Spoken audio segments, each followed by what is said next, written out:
Hello everyone and a warm welcome to you all. I am Santosh Panda, a BTech engineer, and in this video I am going to explain you about the structure of atoms. Okay, so leave everything aside and concentrate on what I am saying because science is not a subject to memorize, science is a subject to understand. So let's begin and understand what is the structure of an atom. So before that we have to know what is an atom. Okay, so the things that we see around us is a matter. Okay, the thing that we see around us is a matter. Like the mobile phone you are holding right now is a matter, or I am a matter, or you are a matter. So what are we made up of? Okay, so we are made up of atoms. So atom is the smallest or the tiniest part into which a matter can be divided. Okay, it is the smallest or the tiniest part which a matter can be divided. Okay, so is it the really the tiniest part? Okay, we'll discuss about it later. So now atoms cannot be seen by naked eyes. We need microscope to see it. Atoms cannot be seen through naked eyes. It is indivisible. It is indivisible. I mean, matter can be further divided into molecules and atom.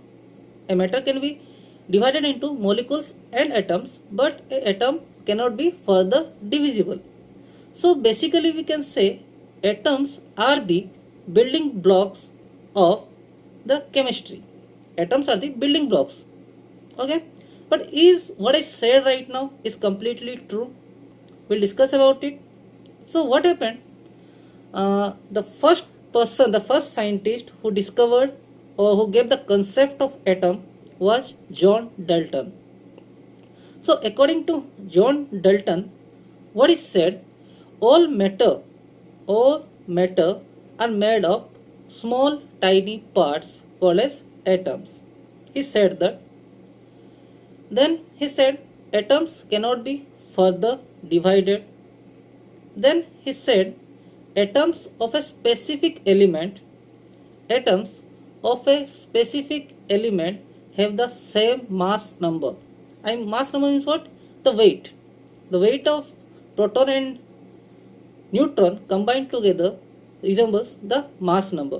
So according to John Dalton, the all the atoms have the same mass number, which in later experiments proved to be wrong because atoms of an element does have different mass number.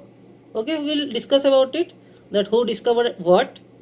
And for now, according to Joel Dalton, what Joel Dalton said is that all the atoms of a specific elements are identical in mass. Then again he said atoms of different element. Okay, atoms of different element. What is an element? Element is nothing but you can say carbon, hydrogen, oxygen. They are elements. Okay, they are made up of small atoms. So atoms of different element have different mass number according to John Dalton. But in later experiments done by scientists, they prove that atoms of different element too can have same mass number. They can have same mass number. Atoms of different elements too can have same mass number. So according to Joel Dalton, so what we are doing here, we are comparing the concepts of John Dalton with the further experiments which were done by other scientists. Okay, I will give the complete notes with it, so you do not have to worry to write about it, or just listen to me what I am saying and concentrate on my words. So what we are doing here, we are comparing the John Dalton postulates.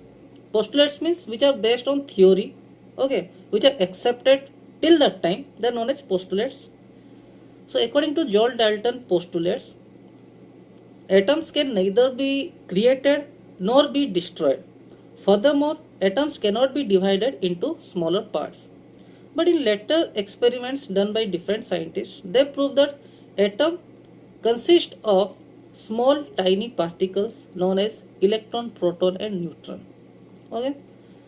Next point, according to John Dalton, atoms of different element combine together in a whole number ratio to form a compound. But later on, in different experiments, scientists proved that atoms of different element may combine in whole number or they might not combine in whole number. There are some complex compound like sugar and sucrose, and atoms in a sucrose compound combine in a complex manner. Okay, we'll discuss about it. Then according to Joel Dalton, he said that atoms can be rearranged, combined or separated in a chemical reaction. Okay, but in later experiments it was proved that suppose for example there is diamond and graphite. Okay, diamond is the it is known as the one of the heaviest element. Okay, and what is graphite? Graphite is known as the weakest element. Means graphite can be easily broken and diamond is hard to break. But both are made up of carbons. Okay, the structure of graphite or the structure of diamond are similar in nature. When the main atoms are similar, like graphite has carbon and diamond has carbon, but they both act differently. Okay, so now let's go to what J.J. Thomson discovered. Okay, so what J.J. Thomson discovered, he discovered electrons. So how he discovered? He made an experiment to know what are the electrons. Okay, so what he did was he did a cathode ray experiment. So how he did? He took a vacuum, okay, glass vacuum. He took a glass vacuum. You might have seen tube lights in your home. It is a kind of glass vacuum. Okay, let me show you. Suppose this is a pen. Okay, this is a glass vacuum. So what he did? He put a electrode or a metal plate this side and another metal plate this side. Okay, what he did? He put a metal plate this side and at the other end he put another metal plate, which is known as one side is cathode and another is anode. Okay, so when he connected both the ends to a high voltage source,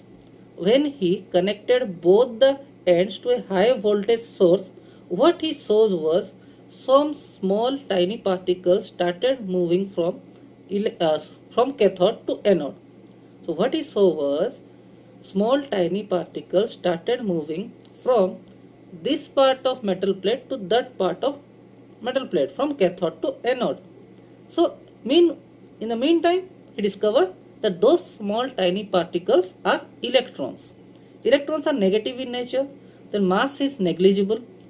Okay, according to J.J. Thomson, electrons are found outside the nucleus. So for example, if this is an atom, okay, I am showing a coin. If this is an atom, according to J.J. Thomson, he discovered that electrons are just embedded outside the nucleus. For example, you might have eaten the bread which are available in the market. You might have seen the small cherries which are above a piece of bread. So according to J.J. Thomson, the structure of atom is made in such a way that electrons are just embedded at outside the nucleus. Nucleus is a combination of proton and neutron. So this is for the first video. In the next video, we'll discuss more about structure of atoms. We'll discuss Rutherford experiment and Bohr's atomic model. We'll discuss everything. So let's end this video and we'll meet again soon. Thank you.